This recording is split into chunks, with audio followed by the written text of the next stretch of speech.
Welcome to my YouTube channel Pradeep @জিও। আজ আমি আলোচনা করব দশম শ্রেণীর উপগ্রহ চিত্র এবং ভূবৈচিত্র্য সূচক মানচিত্রের কয়েকটি গুরুত্বপূর্ণ বিষয় নিয়ে। সর্বপ্রথম আলোচনা করব উপগ্রহ চিত্র এবং সেন্সার, এই দুটো বিষয় নিয়ে।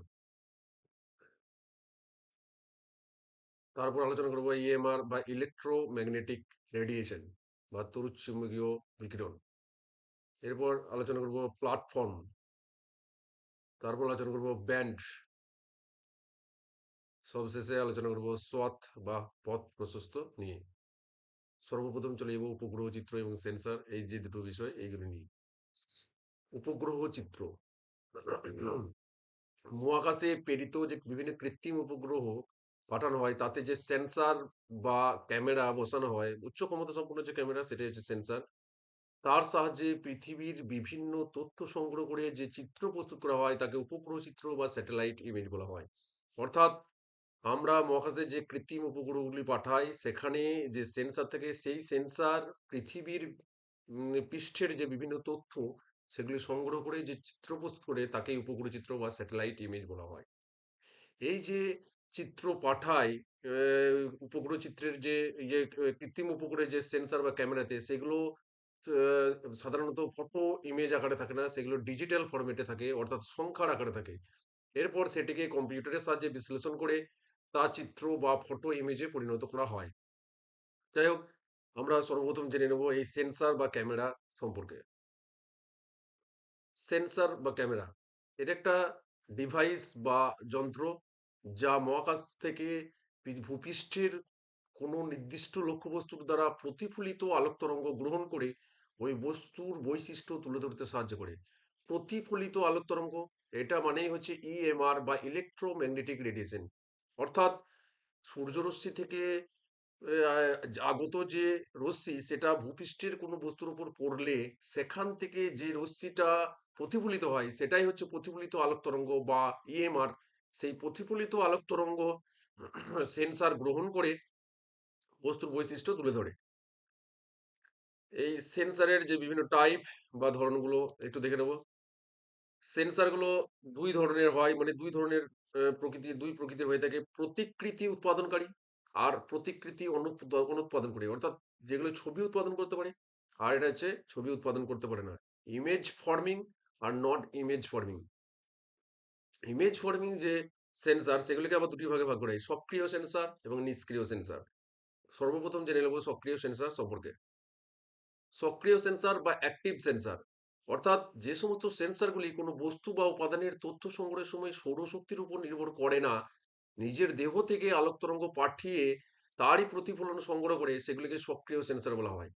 এবারে সক্রিয় সেন্সর, একটু আগে আমি যেটা বলছিলাম যে সূর্যরশ্মি থেকে আগত রশ্মি কোনো বস্তুর উপর প্রতিফলিত হয়, সেখান থেকে যে তরঙ্গ, আলোক তরঙ্গ প্রতিফলিত হয়, যেটাকে ইলেকট্রোম্যাগনেটিক রেডিয়েশন বলা হয়, সেটাকে ধারণ করতে পারে যে সেন্সারগুলো, কেবলমাত্র যেগুলো ধারণ করতে পারে সেগুলো হচ্ছে প্যাসিভ সেন্সার।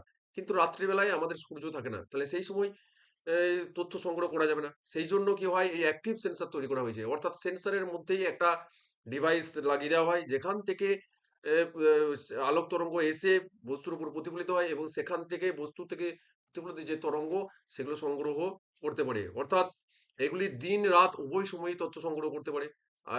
আকাশ যদি মেঘাচ্ছন্ন থাকে, সূর্য যদি না ওঠে, তাও আমাদের তথ্য সংগ্রহ করতে পারে অ্যাক্টিভ সেন্সারগুলি। অর্থাৎ অ্যাক্টিভ সেন্সারগুলি দিন রাত দুটোতেই তথ্য সংগ্রহ করতে পারে এবং এগুলি নিজেদের থেকে আলোক তরঙ্গ পাঠিয়ে তথ্য সংগ্রহ করতে পারে। এর উদাহরণ হচ্ছে অ্যাক্টিভ রেডিওমিটার, রাডার, এই ধরনের যন্ত্রগুলো রয়েছে। আমরা চিত্রটা একটু দেখে নেবো, সেটা দেখলেই পরিষ্কার হয়ে যাবে। এখানে দেখতে পাওয়া যাচ্ছে যে উপগ্রহ চিত্র, সেখানে যে সেন্সর লাগানো থাকে তার সাথে একটা ডিভাইস লাগানো আছে, যেখান থেকে আলোক তরঙ্গ আসছে, পাঠাচ্ছে এবং বস্তুর উপর প্রতিফলিত হয়, এবং বস্তু থেকে যে বিচ্ছুরিত আলোক তরঙ্গ, অর্থাৎ ইলেকট্রোম্যাগনেটিক রেডিয়েশন বা ইএমআর, সেটা সংগ্রহ করতে পারে। অর্থাৎ এটি রাত্রেবেলাতেও তথ্য সংগ্রহ করতে পারে। এবারে জানবো নিষ্ক্রিয় সেন্সার সম্পর্কে, প্যাসিভ সেন্সার।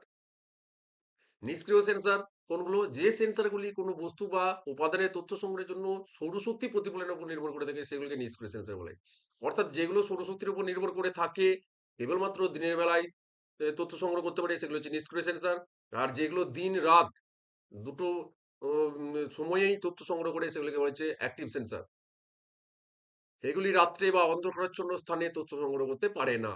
তার কারণ এদের যে ডিভাইস, সেই ডিভাইস থেকে কোনো আলো প্রতিফলিত হয় না। এখানে একটা চিত্র দেখে নেব। অর্থাৎ এখানে সূর্য রশ্মি এ আছে। সেই সূর্য রশ্মি থেকে আগত যে তরঙ্গ পৃথিবী পৃষ্ঠে অবস্থিত কোন বস্তুর উপর পড়ে, বস্তু থেকে প্রতিফলিত যে রশ্মি অর্থাৎ ইলেকট্রোম্যাগনেটিক রেডিয়েশন বা ইএমআর বলে, সেইগুলিকে উপরে চিত্রের যে ডিভাইস, অর্থাৎ যেটাকে সেন্সর বলা হয়, সেগুলি তথ্য সংগ্রহ করে দিয়ে তথ্য প্রস্তুত করে। অর্থাৎ এখানে উদাহরণ হচ্ছে ফটোগ্রাফিক ক্যামেরা, টিভি ক্যামেরা, এই ধরনের উদাহরণগুলি হচ্ছে নিষ্ক্রিয় সেন্সরের উদাহরণ। যাই হোক, আমরা সক্রিয় সেন্সর এবং নিষ্ক্রিয় সেন্সর সম্পর্কে জানলাম। এবারে এই সক্রিয় সেন্সর এবং নিষ্ক্রিয় সেন্সরের পার্থক্য সম্পর্কে জানলে বিষয়টি আরো পরিষ্কার হয়ে যায়। এবং নিষ্ক্রিয় সেন্সরের যে পার্থক্যগুলো, সেগুলো একদিকে বিষয় আছে বা ভিত্তি আছে। সেখানে কি বলছে যে সক্রিয় সেন্সর, সেন্সর নিজেও দেহ থেকে বিদ্যুৎ চৌম্বকীয় তরঙ্গ পাঠিয়ে তথ্য সংগ্রহ করে। অর্থাৎ সূর্য উঠলো না তার উপর নির্ভর করে থাকে না। সে নিজের দেহ থেকে বিদ্যুৎ চৌম্বক তরঙ্গ পাঠিয়ে তথ্য সংগ্রহ করে থাকে। এটা সূর্যের প্রতিফলনের উপর নির্ভর করে তথ্য সংগ্রহ করে। তরঙ্গ সেন্সর থেকে প্রেরিত এবং ভূপৃষ্ঠ থেকে যে প্রতিফলিত উভয় তরঙ্গই বিদ্যুৎ চৌম্বকীয় তরঙ্গ। এক্ষেত্রে শুধু প্রতিফলিত তরঙ্গ হচ্ছে বিদ্যুৎ চৌম্বকীয় চৌম্বকীয় তরঙ্গ, অর্থাৎ ইলেকট্রোম্যাগনেটিক রেডিয়েশন। কার্য সময় অর্থাৎ কোন সময় সেন্সরগুলো কাজ করে? সক্রিয় সেন্সর যেহেতু নিজের দেহ থেকে আলো পাঠিয়ে তথ্য সংগ্রহ করতে পারে, সেজন্য এটা দিন রাত সর্বদাই কাজ করতে পারে। আর নিষ্ক্রিয় সেন্সর যেহেতু নিজের দেহ থেকে আলো পাঠাতে পারে না, তাই কেবলমাত্র দিনের বেলায় তথ্য সংগ্রহ করে। তার কারণ সেই সময় সূর্য থাকে। উদাহরণ অ্যাক্টিভ রেডিওমিটার, রাডার, লিডার, এই ধরনের তথ্যগুলো রয়েছে। এখানে electronic camera, multispectral camera, photographic camera, TV camera, এই ধরনের উদাহরণগুলি রয়েছে। অর্থাৎ সক্রিয় সেন্সর এবং নিষ্ক্রিয় সেন্সরের পার্থক্যগুলি আমরা জানলাম। এরপর এই উপগ্রহ চিত্র যে রয়েছে, এই উপগ্রহ চিত্রের ধরন, উপগ্রহ চিত্রের প্রকারভেদ, এইসব জিনিসগুলো সম্পর্কে আস্তে আস্তে জানবো। উপগ্রহ চিত্র ও সংগ্রহের যে উপাদান, সেক্ষেত্রে দুটি বিষয় অবশ্যই প্রয়োজন। একটা হচ্ছে কৃত্রিম উপগ্রহ দরকার, আর একটা হচ্ছে উপগ্রহের মধ্যে রাখা ক্যামেরা বা সেন্সার। এই দুটো জিনিস অবশ্যই দরকার স্যাটেলাইট ইমেজারি বা উপগ্রহ চিত্রের ক্ষেত্রে। এবারে দেখবো উপগ্রহ চিত্রের শ্রেণী বিভাগ। উপগ্রহ চিত্র কত ধরনের হয়? উপগ্রহ চিত্রকে সাধারণত তিন ভাগে ভাগ করা হয়। একটা হচ্ছে সাদা কালো চিত্র, যেক্ষেত্রে কি হয়, তথ্যগুলিকে সাদা এবং কালো এর যে টোনাল ভেরিয়েশন তার মধ্যে উপস্থাপন করা হয়। একে বাইনারি ডাটাও বলা হয়। অনেক আগে এই পদ্ধতিতে তথ্য সংগ্রহ করা হতো।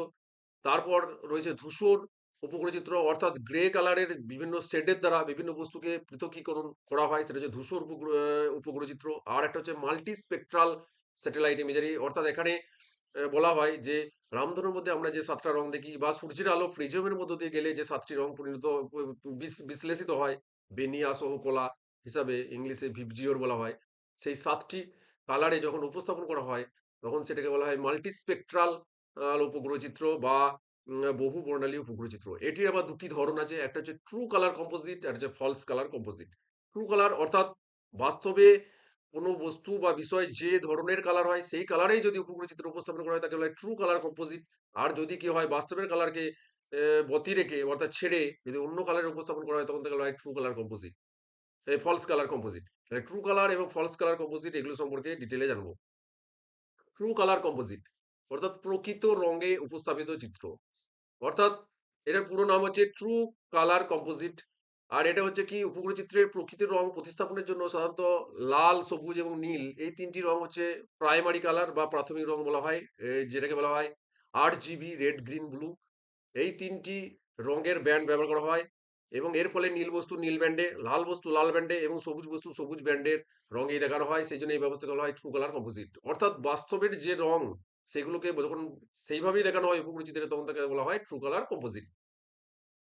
যেমন এখানে দেখানো হয় জল হচ্ছে নীল রঙে দেখানো হয়, সবুজ উদ্ভিদ সেটাকে সবুজ রঙে দেখানো হলো, লোহিত মাটি বা ল্যাটেরাইট মাটি সেটাকে লাল রঙের দেখানো হয়। এরপরে জানবো ফলস কালার কম্পোজিট নিয়ে। বর্তমানে বেশিরভাগ উপগ্রহ চিত্রই ফলস কালার কম্পোজিট বা এফসিসি তে দেখানো হয়। রিমোট সেন্সিং এর ক্ষেত্রে এটাই বেশি ব্যবহার করা হয়। এক্ষেত্রে কি করা হয়, ভূপৃষ্ঠের উপাদানগুলিকে প্রকৃত রঙের পরিবর্তে অন্য রঙে উপস্থাপিত হলে তার ছদ্ম রঙের উপস্থাপিত চিত্র বলা হয়। রিমোট সেন্সিং এ এই ধরনের উপগ্রহ চিত্রই ব্যবহার করা হয়। এখানে একটু উদাহরণটা দেখে নেব। বনভূমিকে দেখানো হয় লাল রঙের, সেখানে বনভূমির অরিজিনাল কালার হচ্ছে সবুজ, সেটাকে ব্যবহার করা হয় লাল।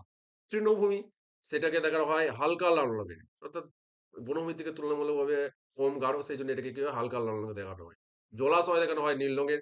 অতীত জমি দেখানো হয় সবুজ রঙের। এবং জনবসতি দেখানো হয় সবুজ, সবজে নীল বা রূপালী রঙের। এখানে একটু বলে রাখি যে ছদ্ম রঙের উপস্থাপিত হওয়ার যে কারণ সেগুলো হচ্ছে কি, ভূপৃষ্ঠে বিভিন্ন বস্তুকে পৃথকীকরণের জন্য এটা ব্যবহার করা হয়। আবার অনেক সময় কি হয়, দেশের অভ্যন্তরের বেশ কিছু জিনিস আছে সেগুলোকে গোপন করে রাখার জন্য, যাতে বাইরের কোনো দেশে বা বাইরের কোনো সংস্থায় আসল তথ্যটা না প্রকাশিত হয়, সেই জন্যও এটা ব্যবহার করা হয়।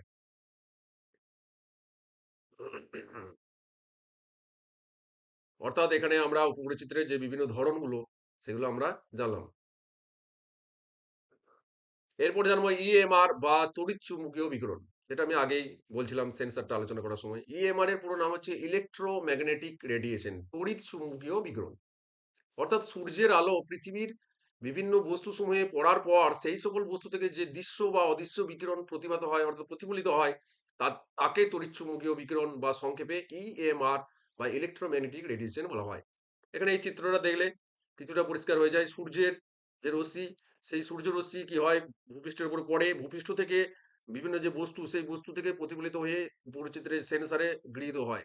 এখানে কৃত্রিম উপগ্রহে উচ্চ ক্ষমতা সম্পন্ন ক্যামেরাগুলি সেন্সারের সাহায্যে বিভিন্ন বস্তুর তড়িৎচুম্বকীয় বিকিরণকে গ্রহণ করে এবং উক্ত বস্তু সম্পর্কে বিভিন্ন ধরনের তথ্য সংগ্রহ করা হয়। অর্থাৎ এখানে যে বিষয়টা বলা হচ্ছে সেটা হচ্ছে সূর্য থেকে আগত যে রশ্মি কোনো বস্তুর উপরে পড়ে, বস্তু থেকে যে রশ্মি প্রতিফলিত হয় সেটাই হচ্ছে তড়িৎ চুম্বকীয় বিকিরণ বা ইলেকট্রোম্যাগনেটিক রেডিয়েশন। এই যে ইএমআর বা ইলেকট্রোম্যাগনেটিক রেডিয়েশন, এটাই উপগ্রহযন্ত্রের যে সেন্সার সেই ডিভাইস সেটাকে সংগ্রহ করে চিত্রে রূপান্তরিত করে, চিত্র বলতে সেখানে সংখ্যার আকারে উপস্থাপিত করে, আবার সেইগুলিকে আবার কম্পিউটার সাহায্যে বিশ্লেষণ করে তা চিত্রে পরিণত করা হয়। এরপরে জানবো আমরা প্ল্যাটফর্ম সম্পর্কে। প্ল্যাটফর্ম অর্থাৎ যে জায়গায় সেন্সারগুলি রাখা হয়, যেমন এখানে বলা হচ্ছে যে যে স্থান থেকে পৃথিবী পৃষ্ঠের চিত্র বা তথ্য সংগ্রহ করা হয় তাকে বলা হয় প্ল্যাটফর্ম। অর্থাৎ কোন জায়গা থেকে চিত্রটা তোলা হচ্ছে তার বেসিসে এটি প্ল্যাটফর্ম নির্ধারিত হয়। প্ল্যাটফর্ম মূলত তিন প্রকার আছে। একটা হচ্ছে গ্রাউন্ড বোর্ন প্ল্যাটফর্ম অর্থাৎ ভূপৃষ্ঠস্থ প্ল্যাটফর্ম, যেখানে কি হয় এই ধরনের প্ল্যাটফর্ম ভূমির সঙ্গে অর্থাৎ ভূপৃষ্ঠের সঙ্গে অ্যাটাচ থাকে এবং ভূমির উপর থেকে পৃথিবীপৃষ্ঠের চিত্র সংগ্রহ করা হয়, যেমন রাডার, ট্রাইপড ইত্যাদি। যেমন এমনি সাধারণ ক্যামেরা ক্ষেত্রে অনেক সময় কি হয়, আমরা ত্রিপয় একটা স্ট্যান্ড ব্যবহার করি, তার উপরে ক্যামেরা লাগিয়ে তথ্য সংগ্রহ করা হয়।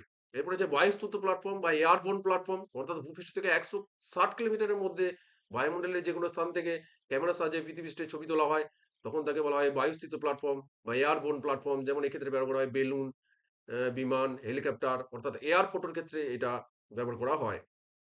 আর এটা হচ্ছে স্পেস বোল প্ল্যাটফর্ম অর্থাৎ মহাকাশীয় প্ল্যাটফর্ম, যেখানে ভূপৃষ্ঠ থেকে 160 কিমি ঊর্ধ্বে কোনো স্থান থেকে কৃত্রিম উপগ্রহের দ্বারা পৃথিবীপৃষ্ঠের চিত্র সংগ্রহ করা হয়। এক্ষেত্রে আমাদের বিভিন্ন যে কৃত্রিম উপগ্রহগুলি ব্যবহার করা হয় সেই উপগ্রহে সেন্সার লাগানো হয়, সেখান থেকেই তথ্যগুলো সংগ্রহ করা হয়। সব থেকে বেশি গুরুত্বপূর্ণ যে ফরম্যাট সেটা হচ্ছে মহাকাশীয় প্ল্যাটফর্ম বা স্পেস প্ল্যাটফর্ম। অর্থাৎ প্ল্যাটফর্মে যে শ্রেণীবিভাগগুলি, একটা হচ্ছে ভূপৃষ্ঠস্থ প্ল্যাটফর্ম অর্থাৎ ভূপৃষ্ঠে থেকে পৃথিবীপৃষ্ঠের যখন তথ্য সংগ্রহ করা হয় তখন থেকে বলা হয় ভূপৃষ্ঠস্থ প্ল্যাটফর্ম। বায়ুস্তুত প্ল্যাটফর্ম অর্থাৎ ভূপৃষ্ঠ থেকে 160 কিলোমিটারের মধ্যে কোনো বস্তুর সাহায্যে যখন তথ্য সংগ্রহ করা হবে তখন থেকে হচ্ছে বায়ুস্থিত প্ল্যাটফর্ম, সেক্ষেত্রে হেলিকপ্টার, এরোপ্লেন এইসব জিনিসগুলো ব্যবহার করা হয়। আর মহাকাশীয় প্ল্যাটফর্ম এক্ষেত্রে আমাদের কি হয়, কৃত্রিম উপগ্রহের দরকার হয়, অর্থাৎ মহাকাশ থেকে 160 কিলোমিটারের ঊর্ধ্বে সেখান থেকে পৃথিবীপৃষ্ঠের তথ্য সংগ্রহ করা হয়। এরপর আসবো ব্যান্ড এবং পথ প্রশস্ত, এই দুটো জিনিস নিয়ে। ব্যান্ড, ব্যান্ড হচ্ছে কি, পৃথিবী পৃষ্ঠের কোনো বস্তু থেকে প্রতিফলিত তড়িৎচুম্বকীয় বিকিরণ, যেটাকে ইএমআর বা ইলেকট্রোম্যাগনেটিক রেডিয়েশন বলা হয়, তার সেন্সারে স্থাপিত ডিভাইসের যে নির্দিষ্ট অংশে লিপিবদ্ধ হয় তাকে বলা হয় ব্যান্ড। এরপর আসছি সোয়াথ বা পথ প্রশস্ত নিয়ে।